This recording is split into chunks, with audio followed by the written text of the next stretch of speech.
Viewers, আবারও চলে এসেছি আপনাদের কাছে একটি ঘরোয়া পদ্ধতি রান্না নিয়ে। আজকে আমি আপনাদের দেখাবো মিক্স ভেজিটেবল পনির। আপনাদের বাড়িতে যে সমস্ত সবজি থাকবে আপনারা সেই সমস্ত সবজি দিয়ে এটি বানিয়ে ফেলতে পারবেন। আপনাদের বাচ্চাদেরও এটি খুব ভালো লাগবে এবং আপনারা এটি পরোটা, রুটি বা ভাতের সাথে পরিবেশন করতে পারবেন। প্রথমে আমি যে সমস্ত সবজি আমার বাড়িতে ছিল সেগুলো আমি কেটে নিলাম। বটবটি, গাজর, টমেটো, আলু, শসা, পটল কেটে নিলাম। এবারে পনিরগুলোকেও একটু বড় সাইজ করে আমি কেটে নিলাম। এবার কড়াইতে বাটার দিয়ে পনিরগুলোকে সামান্য লবণ দিয়ে আমরা হালকা করে ভেজে নিলাম, বেশি কড়া করে ভাজবো না।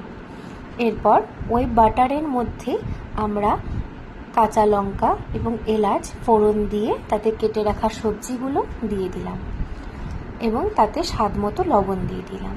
এই রান্নাতে আমরা হলুদ ব্যবহার করব না। সবজিগুলো ভাজা হতে হতে আমরা একটি মিক্সার গ্রাইন্ডারে কাঁচা লঙ্কা, এলাচ, আদা, মগজ, কাজু দিয়ে একটি পেস্ট তৈরি করে নিলাম। এদিকে সবজিগুলো ভাজা ভাজা হয়ে এলে তাতে আমরা মিক্সিতে করে রাখা পেস্টটি দিয়ে দিলাম এবং ভালোভাবে কষিয়ে নিলাম।